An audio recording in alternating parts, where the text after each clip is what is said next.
Live from downtown Detroit, home of WDIV and Click on Detroit, Local 4 News at 5 starts now. We are following breaking news from Orion Township, where one person has been shot in the parking lot of Beaumont Hospital. We'll have more on that coming up. But first, wind and snow. Mother Nature is throwing a lot at us on this Monday. The local forecasters are in with things and how they're going to start to calm down. Also close to a breaking point, a local doctor describing what he's seeing inside the hospital. He has one critical piece of advice for unvaccinated COVID patients before they head to the hospital. And several new developments in the Oxford school shooting. We continue with the investigation, but family and friends now again gather to pay tribute to one of the victims. But now, that breaking news that I was just telling you about, not far from Oxford in Orion Township, police are responding to a shooting in the parking lot of a Beaumont Medical Center. Paula Tutman is live at the scene along Lapeer Road. What's happening, Paula? Well, first of all, what I want to let you know is we're being told that this is not an active shooter situation. That's very important. I know this community is on edge. It's bordering Oxford Township, so you can understand why people are very nervous about this. Let's go straight to Sheriff Michael Bouchard so that you can tell us exactly what's going on here. First of all, let me give you a situation here. This is Lapeer Road. We are in Lake Orion. This is a Beaumont, it looks like, medical center and urgent care. Sheriff Bouchard, what can you tell us? We just pretty much wrapped up our secondary clearing of the building. So we had an individual that was shot, appears to be in the parking lot, and then made his way into the building. So the building went in lockdown. Actually, I was at the visitation for one of our victims just down the road when the call came out. So we began to clear the building, search the parking lots. We don't believe the suspects are still here. We believe that this was a robbery. The individual knew his robbers. It's not something that was random in any way, shape, or form. They were out in the parking lot, and what turned from, sounds like, from a payback of a bill, turned into a robbery with a gunshot. So that person is at the hospital with gunshot wounds to his leg. I'm not sure anyplace else. And active investigation. Okay, that's very, very important to know. So you do have suspects who are out there somewhere, but you know that this is not an active shooter situation, and this was targeted in that what you believe is robbers shot someone they knew trying to get payback for some sort of debt. Thank you so much. What we also understand is, and just confirm this, that you have asked other buildings to lock down in place, and you are clearing this facility. Yeah, we just finished clearing this building and the one adjacent. We know a bunch of other buildings went into lockdown, but we think we can safely say it's all clear. In this area, we believe our suspects have fled from this individual situation, and it has nothing to do with anything that everybody's on super edge about. And chances are you know, or at least this person knows who these suspects are. They know, okay, so you know who they are. We believe, no, we don't know who they are yet. He hasn't told us their name, but we're confident he knows who they are. Got it. And was shot by them, and they fled the scene, and he fled inside, and that's where we found him. When I came in, he was inside the back door. Got it. Okay, thank you so much. I really appreciate it. I'm going to get back to you in just a few moments. I know we've got other news that we want to get to, but what we really wanted to let you know is that this does seem to be a contained situation, at least right here, but there are shooting suspects or suspect on the run. We'll stay on this. We'll get you more information as we're able to, but let me throw it back to you for now. Okay, Paula, we appreciate it. Our other top story tonight, as we approach 1 week since the tragedy in Oxford, the investigation into what happened continues to evolve. So here's where things stand as we come to the 5 o'clock hour on this Monday. Parents James and Jennifer Crumbly are in the Oakland County lockup following their arrest in Detroit early Saturday morning. The suspect in the case, Ethan Crumbly, is there as well, but all three not allowed to have any contact with each other. Also today, the suspected shooter has been appointed an attorney by the court, while his parents have hired their own lawyers. All that comes as the artist accused of sheltering the Crumblys is set to meet with investigators. Now, this all happening amid the possibility new charges could be coming in the case still. For that part of the story, we want to bring in Defender Sean Lay. And Sean, this is all surrounding the purchase of that gun.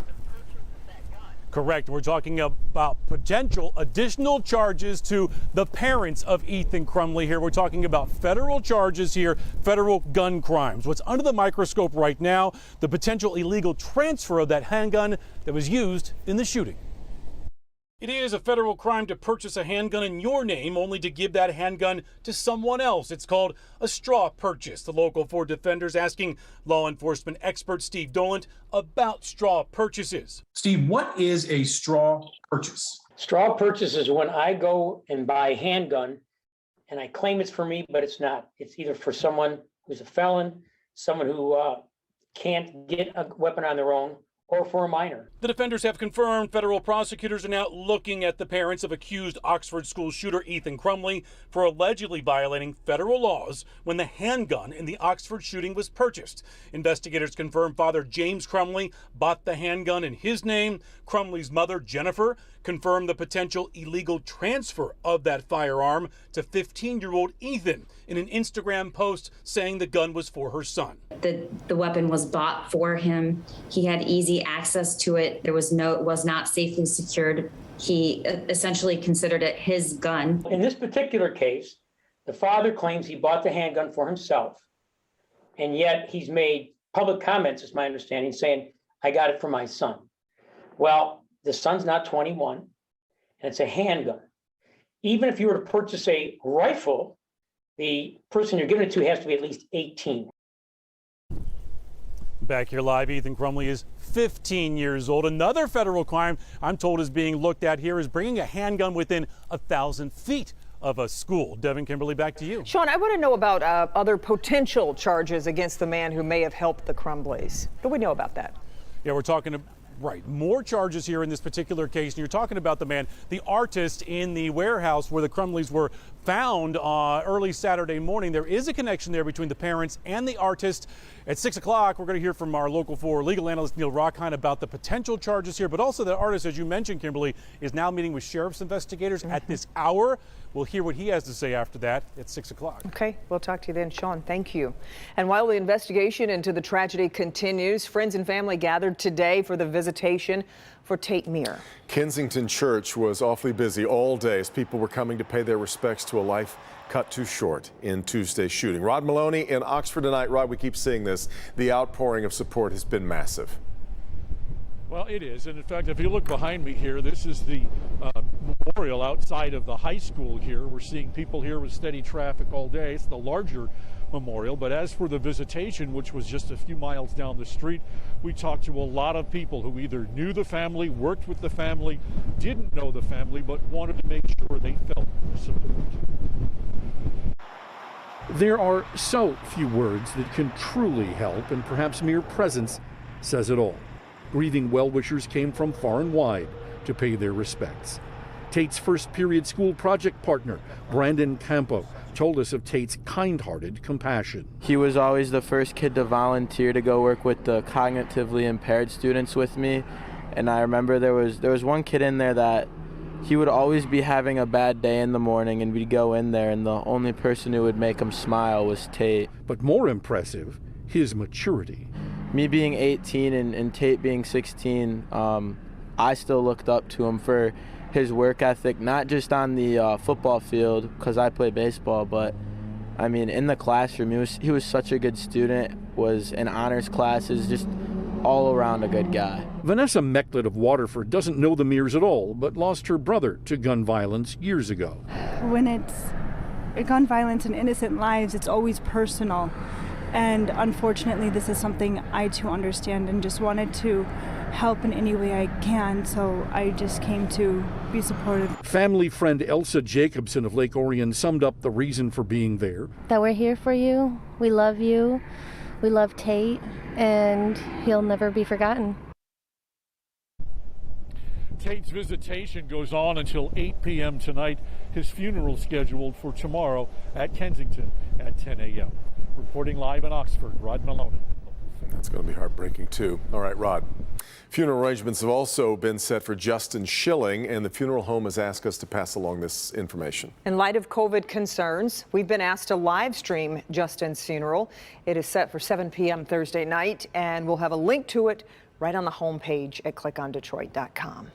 Now to some good news. One of the Oxford students who was wounded on Tuesday of last week has now been released from the hospital. 14-year-old Phoebe Arthur was shot in the chest and neck last week at Oxford High School. She's recovering from home today after being released from Hurley Medical Center. She sustained serious injuries that required her to be on a ventilator as well as immediate surgery. Arthur's mom said she's thrilled for her release and thanked the community for their love and support.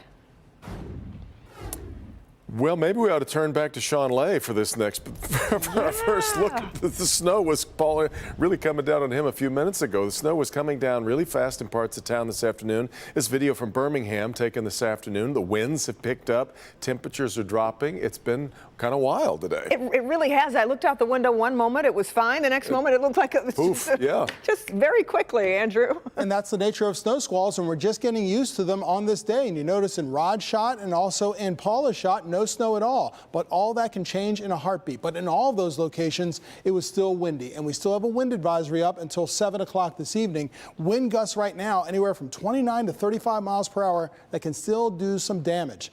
Downing trees, downing power lines, downing tree branches. On top of that, we still have snow that's falling in parts of the area. In these darker areas of blue, that's where the snow is coming down more heavily, possibly causing whiteout conditions for at least a brief period of time. But that's all it takes to cause an accident. So still be careful while driving along Southfield Road, also along 696, the Royal Oak area getting hit hard as well. Not dropping a lot of snow, but certainly making a mess of things in terms of lower visibility and slippery roadways. More snow on tap for this evening, and temperatures continue to drop. We're in the low 30s now. We'll be in the 20s in no time, certainly when you join us at 11 o'clock. We'll talk about how much lower these temperatures will go and your 7-day forecast in minutes. Andrew, thank you. Now to coronavirus and new numbers just in from the state. 16,590 new cases over the past 3 days. That averages out to 5,500 cases per day, which is down significantly. But you have to take into account there's fewer testing on the weekends. Also, 127 new deaths are being reported, including 47 from a vital records review. Let's look now at the 7-day moving average. And after a dip around the Thanksgiving holiday, the average still high, about 7,300 cases per day right now across Michigan. And those numbers come as our hospitals warn they are again approaching a breaking point. And with hospitals across the state now seeing high numbers of COVID patients, there simply isn't enough room to transfer patients who need to receive higher levels of care for COVID as well as other medical emergencies. Our Dr. Frank McGeorge spoke with one doctor at Michigan Medicine who wants everybody to understand that this impacts all of us, right, Doc? Yeah, Kim and Evan, it sure does. Dr. Brad Uran at Michigan Medicine, he's from the UP, and he's watching the situation grow dire, not only in his own hospital, but frankly, all across the state. Now, adding to the frustration, he says misguided beliefs are leading some patients to just resist the very treatments that they need to save their lives. I think everyone that I work with is feeling that strain and looking at the rising number of cases and wondering when we'll hit this peak.